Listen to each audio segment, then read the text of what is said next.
Silakan subscribe Cerita Cinta YouTube channel. Terima kasih. Pagi hari, Jakarta. Mau sampai kapan kamu terus menyiksa diri seperti ini? Cepat kembali ke perusahaan. Cetus Nyonya Geni sambil menarik selimut yang menutupi tubuh Gadi. Gadi tidak peduli. Ia yang semula terlentang malah langsung tengkurap, mengambil bantal dan menutupi kepalanya.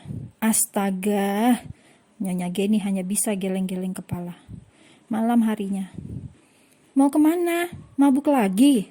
Tanya Nyonya Geni saat melihat Gadi sudah rapih dan keluar dari kamarnya. Gadi tidak menjawab. Ia hanya berlalu begitu saja, membuat mamanya teriak kesal. Gadi! Hanum, kau benar-benar. Awas kalau sampai aku menemukanmu. Ancam Nyonya Geni marah. Ia merasa ini semua salah Hanum. Kediaman kaki Mahendra. Malam-malam rumah kakek sudah menjadi gaduh. Gadi berulah di sana. Ia menendang meja sampai pecah karena kakek tidak mau mengatakan di mana istrinya. Bunuh Gadi sekalian, jangan siksa Gadi seperti ini. Meskipun Gadi bukan cucu kakek, tapi Gadi masih punya hati. Pria itu bersimpuh di atas lantai marmer yang dingin dengan kondisi lantai yang berserakan. Semua hancur berantakan karena kemarahan Gadi yang tidak terkendali. Ia hanya bisa menghancurkan barang-barang di rumah itu karena tidak bisa menyentuh sang kakek. Pria itu hanya diam 1000 bahasa. Pulanglah. Gadi mencoba berdiri. Tangannya tidak sengaja menyentuh serpihan kaca, menimbulkan banyak bercak darah di lantai yang semrawut tersebut. Gadi tidak akan pulang sebelum kakek mengatakan di mana istri Gadi sekarang. Jonathan, bawa dia pulang, perintah kakek Mahendra tegas. Jonathan tersungkur. Pria itu jatuh karena didorong Gadi dengan kuat. Gadi! Teriak kakek marah. Tidak tahan, kakek pun berteriak kencang memanggil nama cucu yang selama ini ia banggakan. Dan rupanya, Gadi sepertinya sudah paham kalau dia bukan anak Prakas. Tapi kakek tidak mau membahas masalah itu. Di mana Hanum? Saya mohon kemurahan hati Anda. Di mana istri saya? Gadi yang mulai berjalan mendekati kakek Mahendra, kemudian terduduk di depan pria tua itu. Ia bersimpuh meminta pada kakek Mahendra untuk mengatakan di mana istrinya sekarang. Tangan kakek mengepal. Ada jutaan rasa yang berkecamuk antara memberitahu yang atau tidak. Tapi jika melihat Gadi 1 bulan lebih seperti orang gila, ia jadi ragu. Gadi tidak bisa melindungi cucunya nanti. Berdiri, kakek bilang berdiri, sentak kakek Mahendra. Jonathan mencoba membantu Gadi, tapi lagi-lagi ditepis oleh pria itu. Di mana istriku? Kakek Mahendra menghela nafas dalam-dalam. Bangunlah, akan aku katakan di mana Hanum. Seperti menemukan titik temu, Gadi mencoba berdiri dan mendengar penuturan sang kakek tentang keberadaan Hanum. Ruang kerja kakek Mahendra Prakas. Kakek membawa Gadi ke ruang kerjanya sambil pelayan mengobati luka di tangan Gadi. Sedangkan pelayan yang lain harus kerja bakti karena harus membereskan kekacauan akibat ulah tuan muda mereka. Di mana Hanum? Tenanglah, bagaimana bisa aku mengatakan Hanum di mana sekarang jika kau saja tidak bisa mengendalikan diri? Gadi mendesis kesal. Ia merasa kakek masih memanipulasi dirinya sampai sekarang. Apa yang kakek mau sebenarnya? Perlindungan Hanum. Ya, kakek mau keselamatan Hanum. Kakek pikir aku akan melukai dan membahayakan nyawa Hanum. Gadi berdecak. Ia ingin menarik tangannya yang sedang diobati. Tunggulah. Tunggu apa lagi? Berapa lama lagi kakek memisahkan Hanum dan Gadi? Kakek tersenyum tipis. Bukan kakek, tapi Hanum sendiri yang ingin pergi. Gadi mengangkat sedikit wajahnya. Bohong. Terserah kau percaya atau tidak, tapi jika ingin bertemu Hanum, jaga sikapmu. Jika kakek terus-terusan mendapat laporan kau mabuk dan tidak pergi ke perusahaan, kakek pastikan Hanum tidak akan pernah muncul di hadapanmu. Ancam kakek. Gadi menahan kesal. Tangannya yang tidak terluka mengepal, menahan marah. Sepertinya sang kakek sengaja mempermainkan dirinya. Baiklah, baik. Kalau kakek memang tidak mau mengatakan Hanum di mana, saya bisa cari sendiri. Tantang Gadi. Carilah. Kakek pastikan tidak akan ketemu. Gadi semakin geram mendengar balasan sang kakek. Sambil beranjak dan menepis tangan pelayan yang sedang mengobati tangannya yang terluka, Gadi mengebrak meja cukup keras, membuat perban yang baru dipasang berubah jadi merah darah. Kakek mau apa sebenarnya? Datang ke perusahaan besok pagi, ucap kakek kemudian meninggalkan Gadih. Hish. Beberapa minggu kemudian, Gadih perlahan mengikuti kemauan dari kakek demi bertemu Hanum. Ia kembali masuk kantor, meninggalkan minum-minum tidak jelas, sama sekali tidak lagi menyentuhnya. Nyonya Geni terlihat begitu senang. Ia pikir Gadih yang dulu sudah kembali. Gadih sudah berhasil move on. Sekarang waktunya untuk memanggil Tafli, agar bisa mengisi hati Gadih yang sudah kosong. Padahal Gadih sedang mencoba menjadi pria yang baik dan pantas untuk Hanum, yang bisa diandalkan dan bisa melindungi istrinya itu. Pria itu berangkat pagi, pulang malam, bukan karena lembur, tapi menghindar dari sang mama. Ia lelah dipaksa ketemu dengan Tafli. Sekedar makan malam bersama atau menemani nonton, ia sangat membenci dua hal itu. Gadis sekarang benar-benar mencoba mengontrol emosinya agar tidak mudah emosional. Hanya dengan cara itu, sang kakek mau mengatakan di mana istrinya. Semakin ia bisa mengendalikan diri, semakin ia bisa percaya oleh kakek. Lagian, mau cari informasi di mana Hanum berada, ia sama sekali tidak bisa menemukan. Hanum seperti ditutup tabir yang tebal, dan tidak bisa ia tembus dengan kekuatannya sendiri.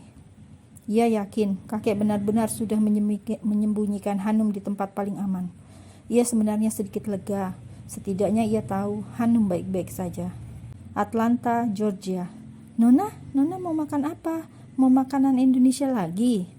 Hanum menggeleng pelan. Madam, sepertinya dia akan mirip papanya. Sekarang aku mau nasi biryani, butter chicken, idli, gulab jamun, keti roll, paprika chaat, panipuri, jalebi, dan ladu. Tiba-tiba kepalaku penuh dengan makanan itu, madam. Madam langsung lemas. Tunggu sebentar, aku catat dulu. Madam Lee mengambil ponselnya, menulis apa saja yang Hanum inginkan. Nona mau yang mana yang ingin dimakan sekarang? Itu tadi, madam. Itu semua. Hanum tersenyum, memperlihatkan gigi-gigi putihnya yang rapi. Ia nyengir ke Madam Lee tanpa dosa. Ya ampun, makanan itu kan akan sulit ditemukan di Georgia. Astaga, masih di dalam perut, dia sudah mirip sekali dengan tuan muda. Madam hanya bisa menahan napas pasrah. Setelah Madam Lee pergi, Hanum pun kini seorang diri. Bosan, ia lantas membuka laptop. Hanum sedang melihat-lihat gambar saat dia mulai madu beberapa bulan lalu. I miss you, ucapnya lirih. Ada kerinduan yang sengaja Hanum tahan. Esok harinya, Hanum yang sudah kenyang karena Madam yang sangat pengertian memberikan apa saja yang ia ingin makan. Tapi olahraga tetap jalan terus. Kali ini Madam mengantar Hanum ke tempat khusus. Madam, balik saja. Aku baik-baik saja. Benarkah? 1 jam lagi aku akan ke sini. Iya, nggak apa-apa. HP-ku selalu on. Madam tidak usah khawatir. Madam pun mengangguk, kemudian pergi untuk mengurus sesuatu. Madam hanya meninggalkan Hanum 1 jam saja. Setelah Madam Lee pergi, Hanum pun melakukan olahraga dengan instruktur terbaik di kota itu. Karena olahraga harus ringan, Hanum pun banyak waktu luangnya. Iseng dia berdiri dan menata pantulan perutnya yang sudah besar. Ia pun ingin mengabadikan momen ini untuk kenang-kenangan. Sehat selalu ya sayang, gumam Hanum. Berkali-kali ia memotret perutnya yang membesar dan ia mendadak teringat ibunya. Ibu, apa begini rasanya hamil tanpa ayah? Bibirnya yang tadi sumringah mendadak terkunci rapat. Tidak mau sedih dan berakhir buruk bagi janin yang ia kandung, Hanum mencoba positive thinking. Mencoba tersenyum meski dunia kadang terasa pahit. Ia pun mencoba menguatkan hati meskipun sudah rindu berat dengan Gadih. Nanti ya sayang, Papa pasti senang jika kita bertemu denganmu. Pasti. Piar. Ponselnya terjatuh berkeping-keping di lantai ketika sebuah lengan yang dipenuhi bulu dan otot langsung melingkar di atas perutnya yang buncit tersebut. Gad, lepasin, aku susah nafas, ucap Hanum mencoba melepaskan lengan suaminya. Lengan yang biasanya ia pakai untuk bantal ketika tidur bersama pria tersebut. Lengan yang selalu membuatnya nyaman saat pria itu memeluknya. Akan tetapi tidak dengan saat ini. Pria itu menekan sangat kuat, membuat Hanum sedikit tidak nyaman. Apalagi perutnya sudah mulai membesar. Kau kejam sekali, Hanum. Suara itu terdengar sangat serak, berat dan pelan. Sepertinya Gadis sedang menahan diri untuk tidak menangis. "Gad, kamu nggak apa-apa kan?" tanya Hanum jadi tidak enak. "Aku tidak baik-baik saja." Gadi memutar tubuh Hanum lembut. Kemarin dia baru mendengar dari kakek bahwa Hanum ada di Atlanta. Hari itu juga ia terbang dari Indonesia, tidak peduli dengan apapun. Ia hanya ingin bertemu dengan Hanum. Bahkan tadi, dari jauh ia melihat Hanum tengah selfie. Jantungnya hampir berhenti. Hanumnya telah berubah. Perut istrinya tersebut telah membuncit. Sungguh kakek raja tega. Kenapa tidak mengatakan kalau Hanum juga sedang hamil? Gadi mengutuk dirinya sendiri karena tidak ada di sisi Hanum saat masa-masa awal kehamilan. Tahu-tahu perut Hanum sudah besar. "Aku sungguh ingin marah pada kalian, pada kakek, padamu, tapi..." Gadi langsung membungkuk. Ia usap perut itu dengan hati yang bergetar. "Ini anakku kan, Hanum?" Melihat mata suaminya yang berkaca-kaca, membuat Hanum tersentuh. Sudah ia bilang, papa si bayi ini pasti menyukainya. Anak siapa lagi?" Hanum mencoba bercanda, karena Gadi terlihat kalut sekali. "Tega banget kamu sama aku, Hanum." Gadi langsung berdiri tegap dan memeluk Hanum lembut. Takut perut Hanum tertekan, setelah Gadi tenang, keduanya kemudian duduk di taman yang ada di sana. Tidak jauh dari sana ada Madam Lee dan Sekretaris Joe yang duduk mengamati keduanya. "Bagaimana kabarmu, Madam?" tanya Sekretaris Joe basa-basi. "Aku baik, kabarmu?" "Sama." Keduanya melempar senyum tidak jelas. Sedangkan Pak Sutri yang baru ketemu tiba-tiba menghilang dari pengawasan keduanya, karena mereka malah asik ngobrol. Tuan mana, Madam?" Keduanya pun celingak-celinguk mencari tuan muda dan nona mudanya. Dan yang dicari sedang naik taksi. Bersambung.